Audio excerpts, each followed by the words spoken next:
Unified 911, anong matutulong namin sa'yo? Anya ti maitulong miken ka po. Anong may tatabang ko sa imo? Unsay akong ikatabang nimo? Ngini makadabang na misal ka no. Sa anumang wika o dialekto, may tulong na darating sa iyo.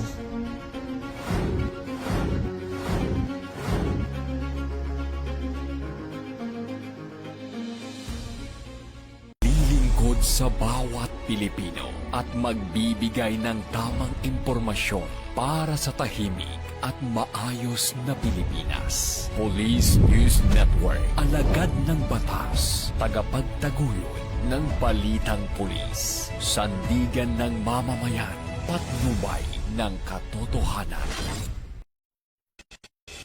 La Campo Crame, maghahatid ng pinakahuling kaganapan at nagbabagang balita. Ito ang PNN Police News Network. At ngayon, ang inyong mga tagapagbalita. Magandang araw, bagong Pilipinas. Ako ang inyong alagad ng batas, tagataguyod ng Balitang Pulis, Patrolman Edwin Baris. Maghahatid sa inyo ng tamang balita, kwento ng pulis at serbisyo para sa mamamayan. At ito ang PNP News Online. Ang pangunahing balita ng Police News Network, alagad ng batas, tagataguyod ng Balitang Pulis.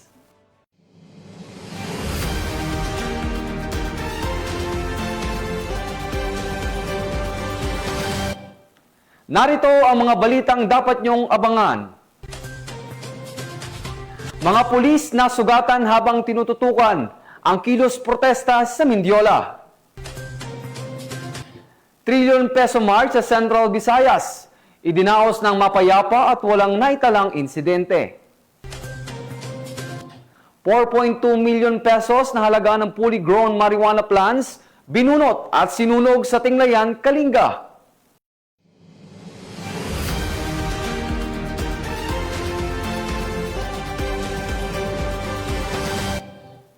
Narito ang mga balitang hatid ng ating PNN correspondents mula sa iba't ibang panig ng bansa.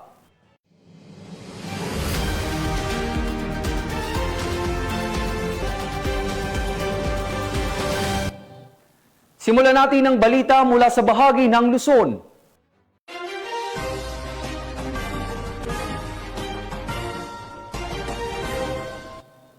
Ibinahagi ni Police Brigadier General Randolph Tuanyo, Chief ng PNP Public Information Office, ang kanilang pangkalahatang assessment sa naganap na rally kahapon matapos ang isinagawang press briefing kanina sa Campo Crame.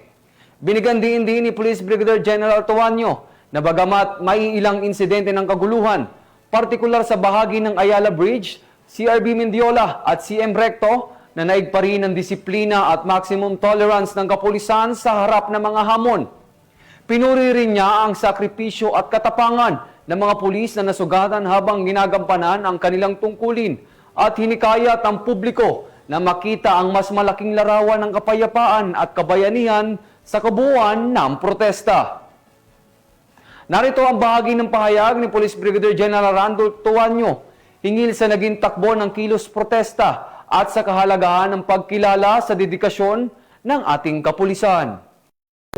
Sa kabila ng mga isolated incidents na nangyari specifically doon sa foot ng Ayala Bridge, as a general nang nangyari general assessment po natin, naging payapa sa kabuuan yung naging protest rally kahapon. Kaya po inihiling ng Philippine National Police, nakita rin ang personal ni SIMG kahapon, sinabi niya na nakakaawa yung mga pulis na nakita natin doon sa Ayala Bridge. Kaya ang inihiling po ng Philippine National Police sa hagip na makonsentrate tayo kung ano yung ginawa ng mga grupo na nahuli. Bagamat sila nakakaawa, pero silang paglabag, tingnan natin yung naging kabayanihan ng member ng Philippine National Police natin. Tinatanong lang ilang grupo natin, ano ba ang extent ng maximum tolerance? Doon nyo makikita ang tunay na kabayanihan ng Philippine National Police sa kabila ng ina-agitate sila, binabato, sinisipa, sinasaktan. Pero ilang minuto bago sila nag-react lang sila nung meron ng nasusunod na kung saan ito ay tahasang paglabag na sa mga batas, especially ng batas BP 880. Pero yung paglabag ng batas na ginawa ng mga agitators o ng mga batang nahuli, doon sa mismo miyembro ng Philippine National Police, makikita niyo po, ilang minuto bago nila pinalagpas o pinalagpas nila at all. Kumilos lamang yung miyembro ng ating CDM doon, meron ng paglabag ng batas na kung saan sila yung nasusunod.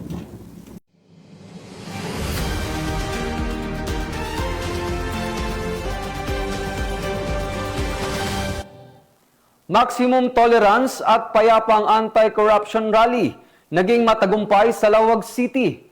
Feeding program isinagawa din ng Lawag City PNP. Police Master Sergeant Robert Basan Abella Jr., ibalita mo. Ipinakita ng Lawag City Police Station sa pamumuno ni Police Lieutenant Colonel Andrew P. Rabang ang kanilang malasakit at kahandaan sa dalawang mahalagang aktibidad na ginanap kahapon September 21, 2025. Una, nakipag-ugnayan si Police Lieutenant Colonel Rabang sa mga leader ng isinagawang rally na layong kondinahin ang mga issue ng korupsyon sa flood control projects. Sa pamamagitan ng bukas na komunikasyon at kooperasyon, naipakita ng kapulisan ang prinsipyo ng maximum tolerance habang pinapanatili ang kaligtasan ng publiko at iginagala ang karapatan ng mga mamamayan na magpahayag at magtipon. Ang hakbang na ito ay bahagi ng Ilocos Norte Police Provincial Office o Plan Matthew na nagbibigay diin sa kapayapaan at aktibong pakikipag-ugnayan sa komunidad. Kasabay nito, bilang pakikiisa sa pagdiriwang ng Healthy Aging Awareness Month, nagsagawa rin ng Lawag City Police Station ng feeding program katuwang ang pamahalaang lungsod ng Lawag na pinamumunuan ni Mayor Brian James Alcid at Honorable Roque Benjamin RBC Ablan, Liga ng mga Barangay President. Layunin ng aktibidad na ito na magbigay ng masustansyang pagkain para sa mga bata at iba pang kabilang sa mahihinang sektor ng lipunan. Ang dalawang aktibidad na ito ay patunay ng pangako ng kapulisan hindi lamang sa pagpapanatili ng kapayapaan at kaayusan, kundi pati na rin sa pagsulong ng kalusugan, kabutihang panlipunan at matibay na ugnayan sa mamamayan. Sa pamamagitan ng mga ganitong inisyatiba, ipinapakita ng Lawag City Police Station ang kanilang aktibong papel sa pagtataguyod ng kapayapaan, malasakit at pagkakaisa, mga haligi sa patuloy na pagtatayo ng bagong Pilipinas. Mula dito sa Ilocos Region, ako po ang inyong PNN correspondent, Police Master Sergeant Robert Abella Jr., alagad ng batas, tagataguyod ng Balitang Pulis. Maraming salamat, Police Master Sergeant Abella. Cagayano Cops, patuloy na naka-alerto para sa bagyong Nando. Kagamitan at tauhan, handa na sa pagresponde. Police Corporal Kevin Paul Juan, ibalita mo.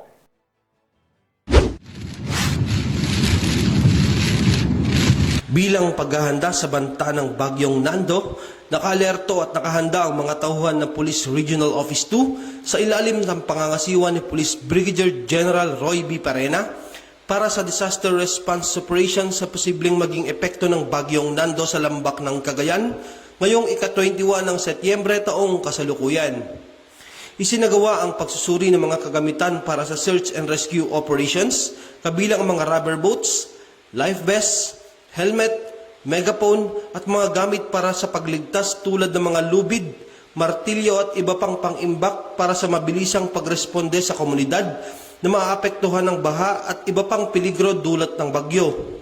Gayon din ang pagtatalaga ng mga tauhan.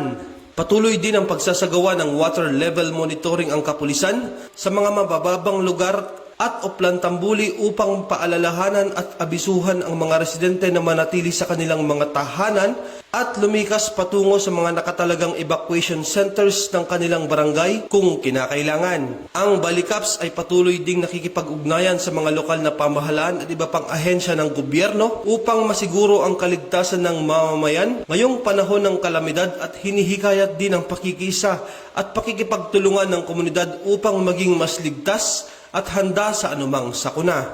Mula dito sa lambak ng Cagayan, ako po ang inyong Police News Network Correspondent, Police Corporal Kelvin Paul Juan, alagad ng batas, tagataguyod ng Balitang Pulis. Maraming salamat, Police Corporal Juan. Mapayapang anti-corruption rally tiniyak ng buong hanay ng Police Regional Office 3 sa gitnang Luzon. Ang balitang ito ay hatid ni Patrolwoman Gilly Peña. Tiniyak ng Police Regional Office 3 sa ilalim ng pamumuno ni Police Brigadier General Ponce Rogelio I. Peñones Jr.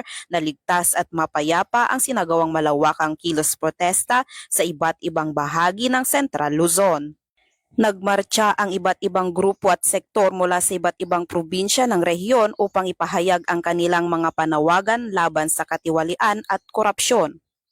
Sa kabila ng dami ng mga lumahok na natiling organisado at maayos ang daloy ng protesta dahil sa mahigpit na pagbabantay at maagap na koordinasyon ng Pro-3 sa mga lokal na unit ng pulisya. Tiniyak ng kapulisan na ligtas hindi lamang ang mga rallyista kundi maging ang mga sibilyang nanonood at nakikilahok sa aktibidad. Okay naman po yung coordination po sa kapulisan, wala pong problema. Then maayos po tapos Wala pong nangyari masama. Ito lang po. Natapos ang mga pagtitipon ng matiwasay, walang naitalang aberya at muling pinagtibay ng Pro3 ang kanilang paninindigan na protektahan ang karapatan ng mamamayan habang isinusulong ang kapayapaan at seguridad sa buong rehiyon. Mula dito sa Police Regional Office 3, ako inyong PNN Correspondent Patrolwoman Jilly Advincula Peña, alagad ng batas, tagataguyod ng Balitang Pulis. Maraming salamat, Patrolwoman Peña. Sa patuloy na anti-criminality operation ng Police Calabarzon, naaresto ang dalawang most wanted person sa magkahiwalay na operasyon ng Rizal Police Provincial Office. Patrolwoman Eloisa Beredo sa report. Dalawang most wanted persons ang naaresto sa magkahiwalay na operasyon ng Rizal Provincial Police Office noong ika-19 ng Setyembre taong kasalukuyan. Unang naaresto si alias Dato, 22 anyos at residente ng Taguig City, bandang alas 3 ng hapon sa Barangay Santa Ana, Taytay, Rizal.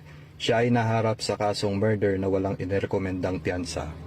Samantala, dakong alas 11:30 ng gabi sa Barangay 601 Old Santa Mesa, Maynila, naaresto naman si alias Mario, 43 anyos na naharap sa kasong qualified rape na walang inirekomendang piyansa. Ayon kay Rizal PPO Provincial Director, Police Colonel Feloteo Gonzalgo, patuloy ang kanilang pinaigting na manhunt operations upang mapanagot ang mga kriminal at mapanatili ang kaayusan sa lalawigan. Mula dito sa Calabarzon, ako ang inyong PNN Correspondent, Police Staff Sergeant Jacob Israel E. de la Cruz, alagad ng batas, tagataguyod ng Balitang Pulis. Maraming salamat, Police Staff Sergeant de la Cruz. Aabot sa 290,000 pesos halaga ng smuggled na sigarilyo ang nasa bat sa ikinasang operasyon ng Coron Municipal Police Station. Patrolwoman Abigail Datu, ibalita mo.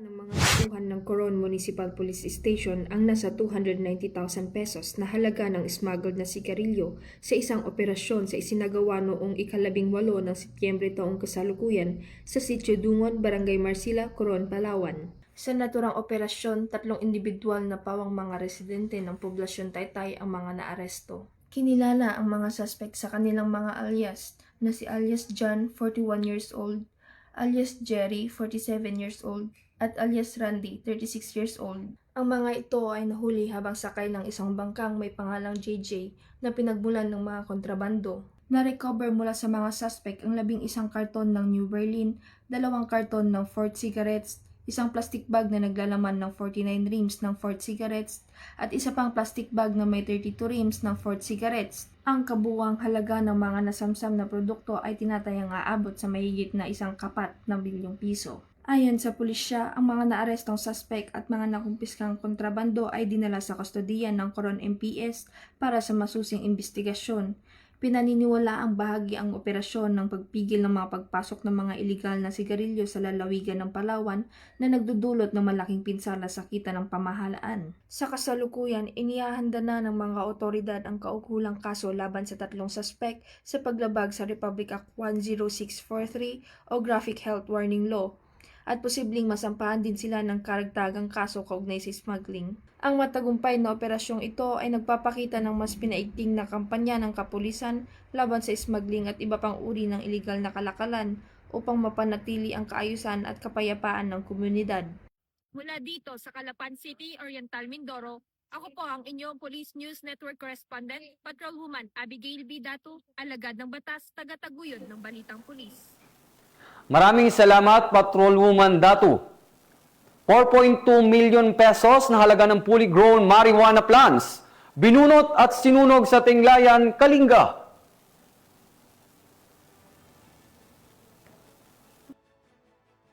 Resulta ng pinaigting na kampanya ng Police Regional Office Cordillera Administrative Region kontra sa iligal na droga, umabot sa 4,200,000 pesos na halaga ng fully grown marijuana plants ang nadiskubre ng mga operatiba sa isinagawang marijuana eradication sa Barangay Lokong, Tinglayan, Kalinga nito lamang ika-19 ng Setyembre taong kasalukuyan. Naging matagumpay ang operasyon dahil sa pagtutulungan ng mga operatiba mula sa PDEU PFU, PIU Kalinga Police Provincial Office at Tinglayan Municipal Police Station. Ang operasyon ay nagresulta sa pagkatuklas ng 3 plantasyon ng marijuana na may kabuuang lawak na 1,400 square meters at may nakatanim na 21,000 na piraso ng fully grown marijuana plants na nagkakahalaga ng 4,200,000 pesos standard drug price. Ang mga nasabing halaman ng marijuana ay naidokumento, binunot at sinunog sa mismong lugar habang ang sapat na sample ay dinala upang isumite sa Kalinga PFU para sa qualitative test. Patuloy naman ang isinasagawang investigasyon upang matukoy ang iba pang plantasyon ng marijuana at mahuli ang mga individual na responsable sa pagtatanim nito. Ang matagumpay na operasyong ito ay nagtatampok sa patuloy na pangako ng mga ehensya ng kapulisan na labanan ang mga iligal na aktibidad ng droga sa rehiyon para sa mapayapang pamayanan tungo sa bagong Pilipinas. Mula dito sa rehiyon ng Cordillera, ako ang inyong PNN correspondent, Patrolwoman Digman, alagad ng batas, taga-taguyod ng Balitang Pulis. Maraming salamat, Patrolwoman Digman. Mula sa trilyon peso march hanggang sa pananlasa ng Bagyong Nando, nananatiling matatag ang Philippine National Police. Handang protektahan ang karapatan ng mamamayan at iligtas ang buhay sa gitna ng anumang sakuna. Kanina nga lang, nakatanggap ng tawag para sa tulong mula sa Barangay Agawa, Besao Mountain Province para sa isang dialysis patient na hindi makapunta sa ospital dahil sa mga kalsadang hindi madaanan bunsod ng bagyo. Agad namang rumusponde ang Besao Municipal Police Station at ligtas na naihatid ang pasyente sa paggamutan upang agad na maisagawa ang kanyang gamutan. Isang simpleng kwento, ngunit malinaw na paalala na ang PNP ay laging nandiyan para sa mamamayan, anumang hamon, anumang panahon.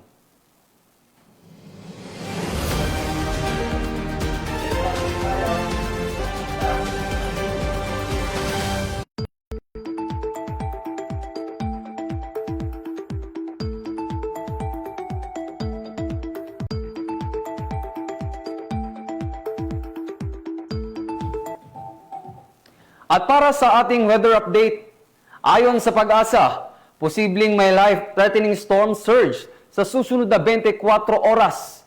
Dahil sa tropical cyclone Nando, may banta ng biglaang pagtaas ng tubig dagat at malalakas na alon sa mabababang baybayin ng higit sa 3 metro sa Batanes, Cagayan at Ilocos Norte.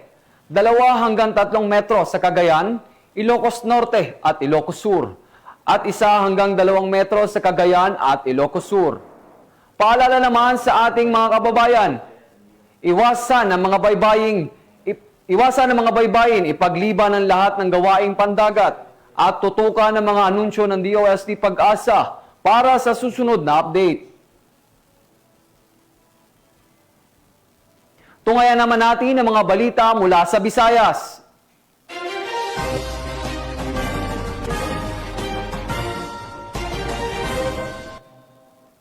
Pagpapaigting ng presensya ng kapulisan sa prayer rally at foot parade kontra korupsyon.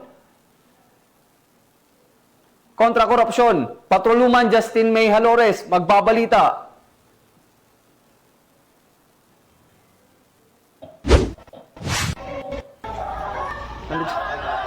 Nalito ako ba sa...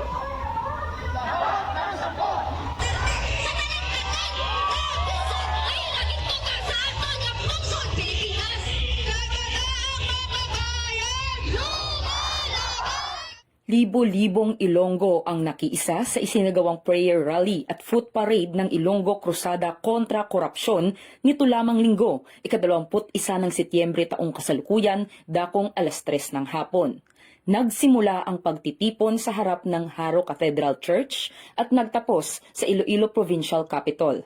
Dumalo rito ang iba't ibang sektor tulad ng simbahan, paaralan at mga pribadong grupo, pati na rin ang mamamayan. Bahagi ang naturang aktibidad ng paggunita sa ika-53 anibersaryo ng martial law. Sa kabila ng napakaraming bilang ng mga lumahok, nanatiling mapayapa ang buong pagtitipon dahil sa mahigpit na seguridad at koordinasyon ng mga otoridad sa Iloilo. Nakaantabay ang Police Regional Office 6 at Iloilo City Police Office, SWAT, CDM personnel, RSSF, mobile patrols, foot patrol, pati na rin ang high police visibility. Nagbigay suporta ang Bureau of Fire Protection 6, Traffic Management Units at Disaster Risk Reduction and Management Office. Nagtapos ang programa bandang alas 6:15 ng gabi at payapang nagsidisperse ang mga kalahok. Isa itong makasaysayang pagkakataon na ipahayag ang panawagan ng publiko laban sa korupsyon at sama-samang magdasal para sa mas maayos na pamahalaan. Mahalagang manatiling mapayapa at magkaisa ang iba't ibang sektor upang maiparating ang tinig ng mamamayan. Ayon naman kay Police Brigadier General Josefino Diligan, RD Pro 6, naging susi ang maagang koordinasyon at pagbabantay upang maging maayos ang daloy ng aktibidad. Pinuri rin ng ibang dumalo ang maayos na daloy ng trapiko at malinaw na presensya ng mga kapulisan. Sa kabila ng masalimuot na usaping panlipunan, ipinakita ng mga Ilonggo na posible ang mapayapang pagkilos. Pinatutunayan din ang paninindigan ng PNP sa tungkuling pangalagaan ng kaligtasan ng komunidad habang iginagalang ang kalayaan sa pamamahayag.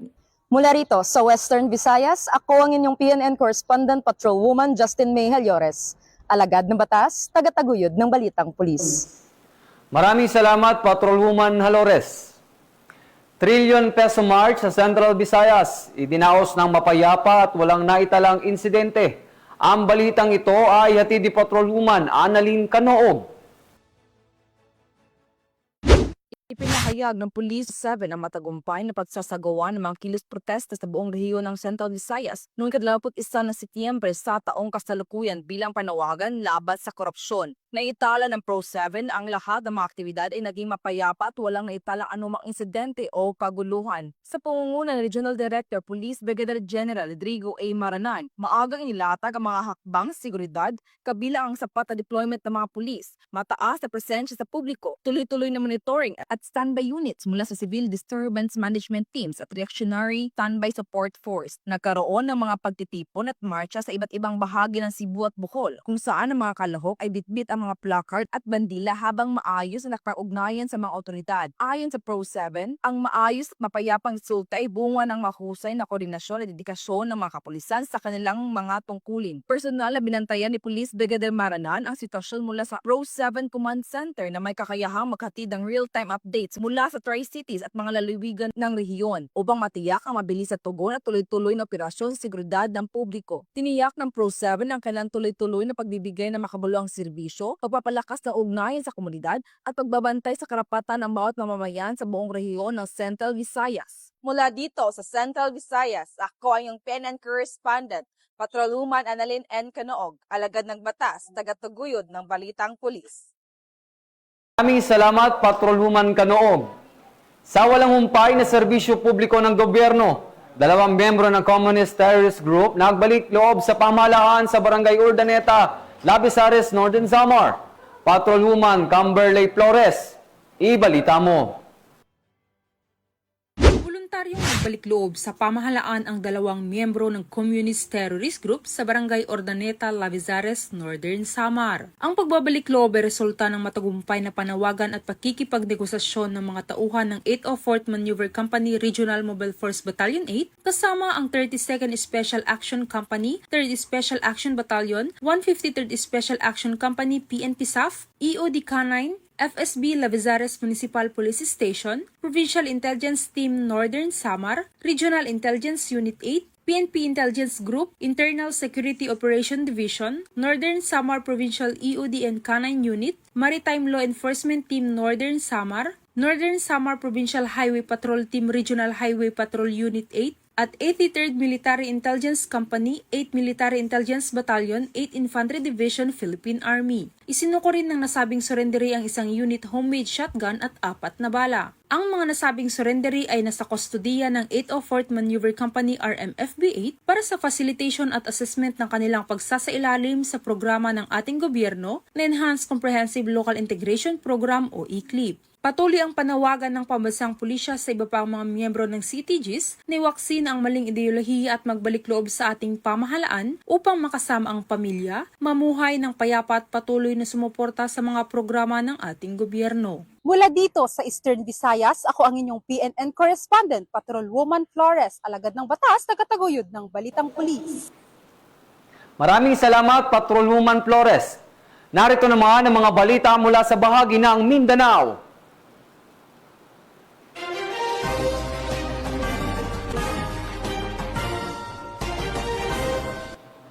Para sa nalalapit na Bangsamoro Autonomous Region and Muslim Mindanao Parliamentary 2025 elections, miyembro ng Police Regional Office 10 Contingents sumailalim sa medical response training.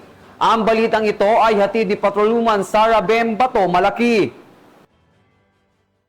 Paganda sa nalalapit na 2025 Bangsamoro Autonomous Region in Muslim Mindanao Parliamentary Elections sa darating na Oktubre 13 taong kasalukuyan, lahat ng Pro-10 Barm Contingents ay sumailalim sa medical response training upang matiyak ang kahandaan, epesyenteng operasyon at agarang pagtugon sa panahon ng eleksyon. Pinangunahan ng Regional Medical and Dental Unit 10 ang pagsasanay at medical evaluation. Nagsimula ang aktibidad sa pamamagitan ng isang komprehensibong seminar na isinagawa sa VNC Hall Police Provincial Headquarters, San Martin, Villanueva, Misamis Oriental. Sa nasabing pagsasanay, tinuruan ng mga kalahok ng mahalagang kaalaman at praktikal na kasanayan na kinakailangan upang makapagbigay ng agarang serbisyo medikal at suporta sa mga operasyon kaugnay ng halalan. Mula rito sa Hilagang Mindanao, ako ang inyong Police News Network Correspondent, Patrolwoman Sara Bem Bato Malaki, alagad ng batas, tagataguyod ng Balitang Pulis. Maraming salamat, Patrolwoman Bato Malaki. Matapos ang mapayapang peace rally, bumalik na sa normal ang pamumuhay ng mga tao sa Davao City. Patrolwoman Reyna Rose Disipulo, ibalita mo.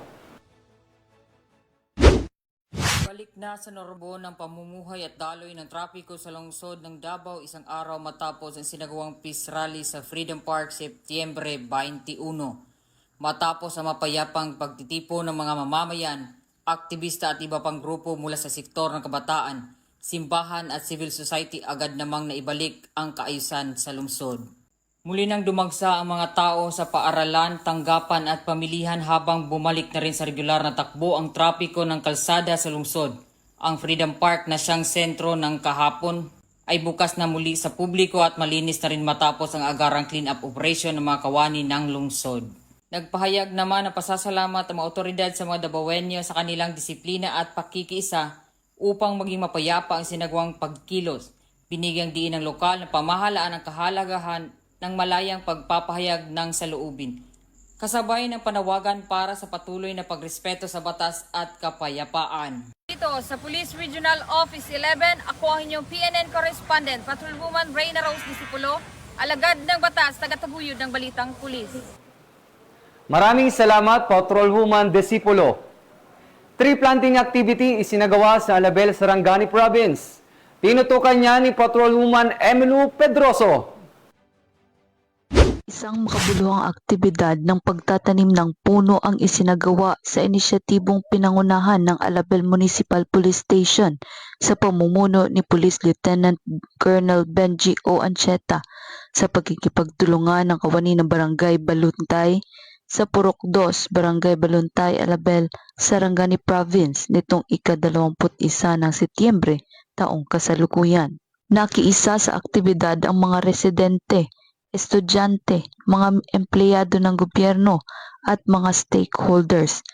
Bago ang pagtatanim, nagkaroon ng maikling oryentasyon tungkol sa tamang paraan ng pagtatanim at pangangalaga ng mga puno. Ang aktibidad na ito ay hindi lamang naglalayong mapaganda ang kapaligiran, kundi magbibigay din ng positibong epekto sa kalusugan ng mga mamamayan.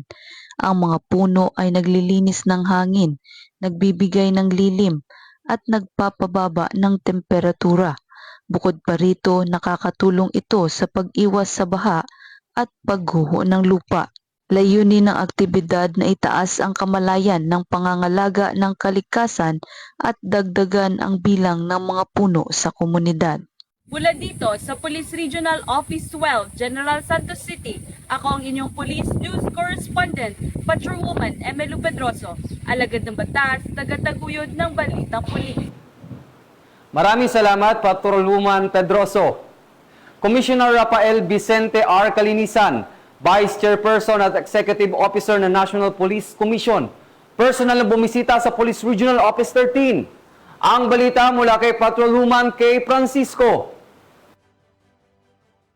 Personal na bumisita si Commissioner Rafael Vicente R. Calinisan, Vice Chairperson at Executive Officer ng National Police Commission sa Police Regional Office 13 nito lamang Setyembre 2025 sa Camp Colonel Rafael C. Rodriguez, Butuan City. Sinalubong si Calinisan ng arrival honors na pinangunahan ni Police Brigadier General Marshal Mariano P. Maestrado IV, Regional Director ng Police Regional Office 13, kasama ang command group, staff at mga opisyal at tauhan ng PNP. Sa kanyang talk to men ay tiniyak ni Kalinisan ang buong suporta ng Napolcom sa moral at kapakanan ng mga pulis na aniya mahalagang sandigan sa pagpapanatili ng kapayapaan at kaayusan sa bansa. Kasama sa kanyang delegasyon sina Attorney Arlene L. Castro Co., Acting Deputy Executive Officer ng Napolcom at ilang regional directors mula sa iba't ibang rehiyon sa Mindanao at Visayas. Ang pagbisitang ito ay hindi lamang pagpapakita ng suporta ng Napolcom sa mga pulis sa Caraga, kundi pati na rin sa pagpapatibay ng ugnay ng pamansang pamunuan at mga frontline law enforcers sa rehiyon. Hinimok ni Kalinisan ang lahat ng pulis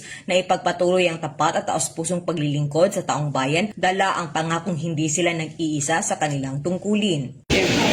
Mula rito si Police Regional Office 13, ako ay Police News Network Correspondent, Patrolwoman K. Francis, alagang batas, tagataguyod ng balitang pulis.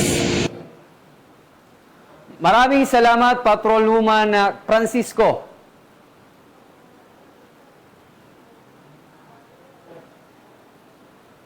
Mga iligal na baril at bala na recover sa 8 individual sa Maguindanao del Norte. Patrolwoman Leonora Gawang, ibalita mo. Arestado ang 8 individual at na-recover sa mga ito ang mga iligal na baril at bala sa isinagawang operasyon ng Maguindanao del Norte PNP sa Barangay Cabacaba, UP, Maguindanao del Norte nito lamang 19 ng Setyembre taong kasalukuyan. Kinilala ni Police Colonel Eleuterio Ricardo Jr., Provincial Director ng Maguindanao del Norte PPO ang mga suspek na sina alias Job, 44 na taong gulang, alias Dan, 43 na taong gulang, Fred, 37 na taong gulang, Moff, 35 na taong gulang, Rich, 35 na taong gulang, Ray, 32 na taong gulang, Jim, 55 na taong gulang at alias Carl, 42 na taong gulang na pawang mga magsasaka at residente ng naturang lugar. Naging matagumpay ang pagkaaresto sa mga suspek dahil sa pinagsanib puwersa ng mga tauhan ng Maguindanao del Norte Police Provincial Office at Philippine Army matapos lumabag ang mga ito sa Republic Act 10591, o Comprehensive Law on Firearms and Ammunition Regulation Act at Omnibus Election Code. Na-recover sa mga suspek ang mga iligal na baril na kinabibilangan ng 3 unit ng improvised shotgun, 1 unit ng Garand rifle, 2 unit ng caliber 45 pistol, mga bala, iba't ibang dokumento at mga gamit sa pagsasaka. Ang mga suspek kasama ang mga nakumpiskang ebidensya ay nasa kustodiya na ng OPMPS para sa wastong disposisyon at pagsasampa ng mga kaukulang kaso. Ayon kay Probar Regional Director Police Brigadier General Jason C. D. Guzman, ang operasyon na ito ay patunay ng pinaigting na kampanya kontra iligal na droga at matibay na pagtutulungan ng mga ahensyang nagpapatupad ng batas para sa kapayapaan sa rehiyon ng Bangsamoro. Mula rito sa rehiyon ng Bangsamoro, ako ang inyong Police News Network Correspondent, Patrolwoman Leonora Gawang, alagad ng batas, tagataguyod ng balitang pulis.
Bago nating tuluyan tapusin ang ating programa ngayong hapon, balikan natin ang kabuuang kaganapan sa 1 trillion peso march. Sa kabila ng ilang isolated incidents gaya ng tensyon sa Ayala Bridge, Mendiola at Recto, nananatiling mapayapa ang kabuuang protesta. Patunay na mahinaong pamamahala at maximum tolerance ng Philippine National Police. Isang malinaw na halimbawa ang pagkakaiba ng dalawang pagtitipon kahapon. Ang mga dumalo sa EDSA na mahigpit na sumunod sa batas, kaya't walang naitalang insidente o police intervention. At ang grupo sa Mendiola kung saan nagkaroon ng ilang di pagsunod na nagbunga ng tensyon at pagkasugat ng ilan. Ang pagkakaibang ito ay paalala na kung may respeto sa batas, ang seguridad ay nananatiling tahimik at walang kaguluhan.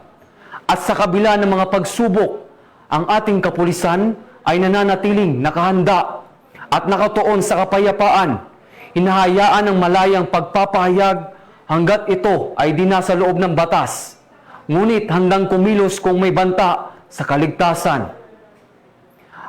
At sa pagtatapos, binabati po natin ng happy birthday si Police Major Nesser Nabol, Officer in Charge ng RP-CADO 5. Happy birthday, sir!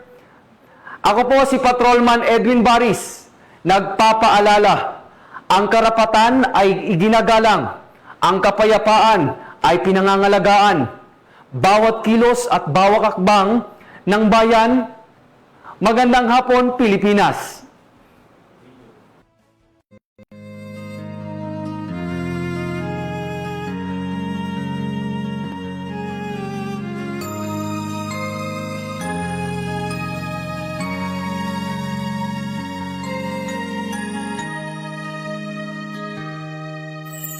Akala ng iba pag ika'y pulis, landas na tinatahak ay laging nalilihis. Sa isipan nila'y walang pulis na malinis. Masakit man sa dibdib ay tinitiis. Handa na ang mga kapulisan ng NHQ 3rd Quarter RSSF at Pro 4A para sa deployment sa trillion peso rally. Tiniyak ng Philippine National Police ang buong kahandaan para sa nakatakdang anti-corruption rally bukas, September 21, alinsunod sa direktiba ni Pangulong Ferdinand Bongbong Marcos Jr. na protektahan ang kaligtasan ng publiko at igalang ang karapatan sa mapayapang pagtitipon. Kasamang kapulisan yung ating tagubilin ng ating ama, ng ating hanay, ni PNP, ng ating regional director at ng district director. Pinakamataas na antas ng pagtitimpi o maximum tolerance, maging professional tayo, igalang natin ang karapatan ng bawat isa. Sa ating mga kababayan po na nagrarally, panatilihin po nating maayos at payapa ang inyong pagrarally. Maximum tolerance shall be employed at all times. Pakiusap natin, sir, sa mga galigista sa mga kababayan natin. Of course, lagi tayo nakikiusap sa kanila na ang police natin ay nandito to secure not only ourselves, not only yung community, but pati sila na rin mismo.